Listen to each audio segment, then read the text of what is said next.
Dans la nuit du 21 au 22 novembre 2023, un cessez-le-feu a été annoncé entre Israël et le Hamas après 47 jours de guerre. Que dit l'accord? Alors l'accord prévoit un cessez-le-feu de 4 jours qui peut être reconduit, la libération de 50 femmes et enfants otages à Gaza contre, normalement, 150 femmes et enfants détenus dans les prisons israéliennes, mais cela pourrait être plus vu que le ministère de la Justice israélien a publié ce matin une liste de 300 noms. Les combats pourraient être suspendus un jour de plus pour tous les 10 otages supplémentaires libérés de Gaza d'après Al Jazeera English. Israël stoppe tout mouvement de ses véhicules militaires pendant la trêve. La population peut se déplacer du nord au sud de Gaza via la route Salah al-Din. Des convois de vivres et d'aide humanitaire supplémentaires sont autorisés à entrer à Gaza. Les Échos parlent de 300 camions. Quand commence la trêve?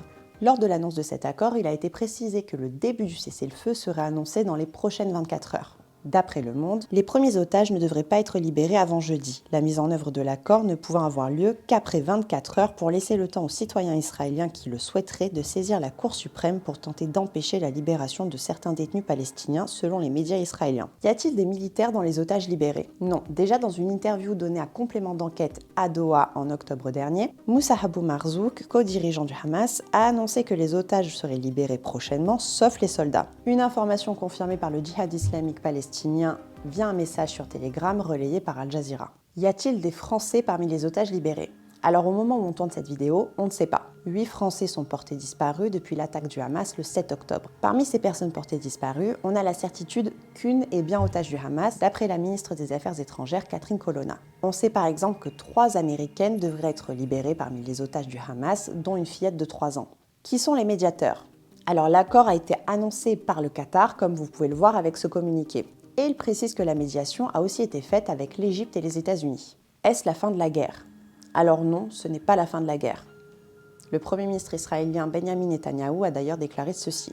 « Nous sommes en guerre et nous continuerons d'être en guerre tant que nous n'aurons pas atteint tous nos objectifs. Détruire le Hamas, assurer le retour de tous nos otages et faire en sorte qu'aucune entité à Gaza ne puisse menacer Israël. » Et le Hamas, de son côté, a averti. Alors que nous annonçons un accord de trêve, nous affirmons que nos doigts restent sur la détente et que nos combattants victorieux resteront vigilants pour défendre notre peuple et vaincre l'occupant.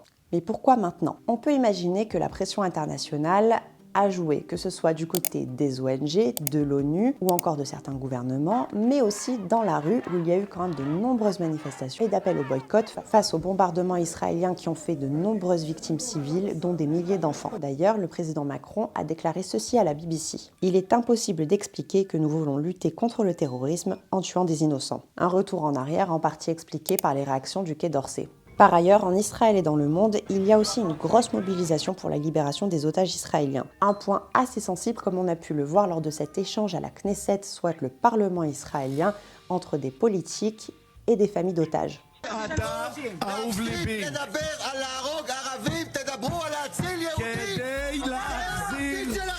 Depuis l'attaque meurtrière menée par le Hamas le 7 octobre, 1200 Israéliens ont été tués. Plus de 14 000 Palestiniens ont été tués à Gaza et au moins 219 en Cisjordanie occupée.